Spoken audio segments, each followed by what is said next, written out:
ভাষা বলতে চাই, মামুন এমপি হলে মুখে হাত দিয়ে বলতে পারি, জনগণের একটি টাকাও তার পকেটে যাবে না।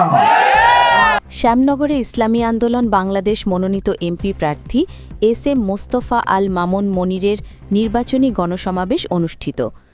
ইসলামী আদর্শটা হলো সর্বোচ্চ আদর্শ, যেখানে একজন হিন্দু নিরাপদ, একজন বৌদ্ধ নিরাপদ, একজন খ্রিস্টান নিরাপদ, একজন মুসলমান নিরাপদ। ইসলামী আন্দোলন বাংলাদেশ শ্যামনগর পৌর শাখার উদ্যোগে ৯ ডিসেম্বর মঙ্গলবার বিকেল ৩টায় এই গণসমাবেশ আয়োজন করা হয়। অনুষ্ঠানে সভাপতিত্ব করেন পৌর শাখার সভাপতি হাফেজ মাওলানা মনিরুল ইসলাম। সমাবেশে প্রধান অতিথি হিসেবে বক্তব্য দেন কেন্দ্রীয় প্রেসিডিয়াম সদস্য অধ্যাপক মাহবুবুর রহমান। তিনি বলেন, ইসলামী আন্দোলন শান্তিপ্রিয় রাজনৈতিক দল হলেও অপশক্তির বিরুদ্ধে আপোষহীন। সাতক্ষীরা ৪ আসনে হাতপাখা প্রতীকের বিষয়ে কেন্দ্রীয় ৮ দলীয় লিয়াজো কমিটির ইতিবাচক সিদ্ধান্তের আশা প্রকাশ করেন তিনি।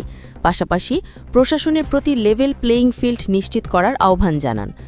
সমাবেশে প্রধান আকর্ষণ ছিলেন এমপি প্রার্থী এস এম মোস্তফা আল মামুন মনির। তিনি বলেন, শ্যামনগরকে শিক্ষাবান্ধব, নিরাপদ ও উন্নয়নমুখী জনপদে রূপ দিতে চান। তিনি ঘোষণা করেন, চাঁদাবাজি, লুটপাট, খুন, গুম ও ধর্ষণমুক্ত একটি শান্তিপূর্ণ শ্যামনগর গড়ে তোলা হবে।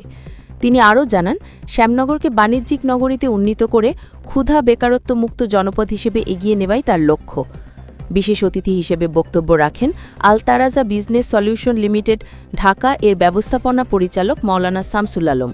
এছাড়া ইসলামী আন্দোলনসহ ৮ দলীয় স্থানীয় নেতৃবৃন্দর বক্তব্য দেন।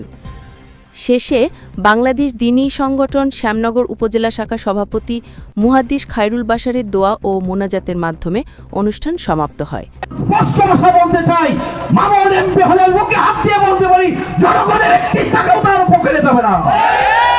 তাকে পাহারা দেওয়ার জন্য চরমরা হযরত পীর সাহেবের সৈনিকরা তার ডানে থাকবে, বায়ে থাকবে, সামনে থাকবে, পিছনে থেকে আগিয়ে নিতে হবে।